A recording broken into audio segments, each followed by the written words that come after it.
At the beginning of the school year, I asked them, why are we here? You know, they're so excited about school to begin. Everyone says, we're here to learn. And I said, that's right, we're here to learn, and I'm here to teach. What I like about it is you get to come to school and you get to learn about new things, and I like it very much.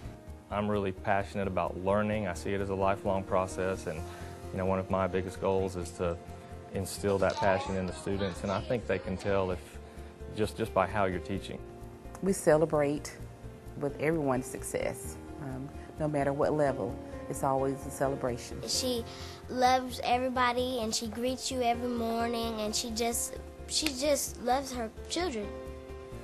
The Georgia Performance Standards are what drive our instruction. Well, we talk about the standards all the time. That's just as a standard, this is what you need to master, this is what you need to learn, and it's constantly the language in the classroom.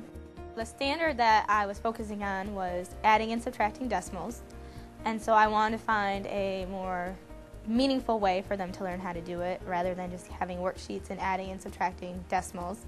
And each group had a different budget. One group may have had $15, another group had $30, and they had to create a meal by using the grocery store ads, making it a balanced meal. It really was a real-life application for them because they always want to know, why do we have to learn this? And this is something that is applied in real life that will help them understand why it is important to be able to add and subtract decimals. We no longer teach things as facts. We don't want students to participate in rote memorization. They need to be able to apply the concepts that we're teaching, which is primarily what the performance standards are geared to. Labs in science are pretty much used to reinforce the content that they have learned in the classrooms. There is no such thing as just book work or worksheets and things of that nature. We do cooperative learning groups. We try to have learning communities where students are encouraged to take risks, to try new things. This past summer I participated in the German exchange program through my school. I learned a lot about the cultural differences and the language differences between the United States and other countries. What I hope they learn from this class year is better how they learn. You know, am I an auditory learner? Am I a visual learner? Do I need to take notes? Or can I just listen and do well? Because I think as they go to college, those are some of the things that they need to work on and understand how they best learn. I try to plan the lessons around things that real-life situations. On that particular day, we were graphing. They were asking their classmates, asking other peers in the school, which cereal do you like best? And this was a way of gathering information. And they would come back to the classroom and graph the information that they collected. They all have different learning styles. I try to assess them at the beginning of the year and see which way they learn best.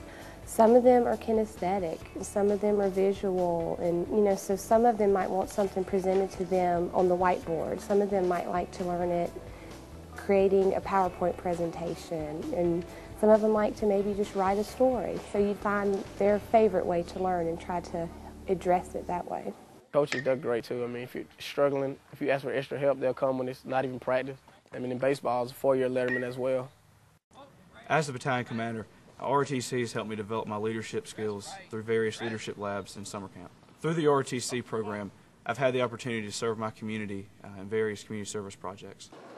I had the wonderful opportunity to be the president of FBLA, the vice president of the math club, a guest speaker, a member of band, and the captain of the basketball team at Culver Road. We're in a day and age where technology is growing rapidly. In order to be competitive, they have to learn technology. It's using PowerPoint, it's using Microsoft Word, knowing how to do a spreadsheet and do multiplication facts on a spreadsheet. The real world is important. We have to make the real world enter our classroom, bring it in so that they can see the correlation between the real world and the academic world. That's important.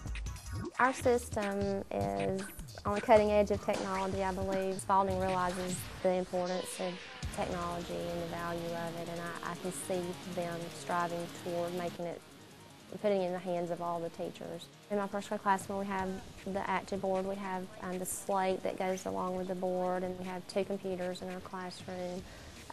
We use a lot of interactive websites where the students can actually go on and play math games or science games and get feedback through that as well. They love it. There's no problem with them staying focused on the lesson. There's great staff, great students ready and willing to learn, and a very good parent involvement. Throughout my high school years, I've taken a couple of AP courses, AP Literature and AP World History, and throughout this I've really learned to better my writing skills, and I feel very prepared for college. Can't say enough about the AP courses. Had some great AP teachers that have really taken a few of my daughters under their wing and really tried to work with them where they're weak and try and even take their strengths and make them better. Both of my boys are in special ed. Consistency, routine, and just staying within that routine helps them learn more than anything. And they have both had that in a great way this year. They're excited. You know, I don't have to wake them up in the mornings. They just wake up on their own, and they're bubbly, and they're ready to go to school, ready to get there and learn. I have to put myself in the students' shoes and kind of think about what would it take to keep me engaged. We had actually made a pretend boxcar that was used to transport the people to the concentration camps, and we had the students to actually stand in that box to kind of get the feeling of what it must have felt like to be enclosed and having to be forced to stand next to people that you didn't know. In the literature classroom, we think it's very important to bring them to the literature, not just bring the literature to them. I try to have them actively engaged in something. With a play, I like to do what's called a staged reading.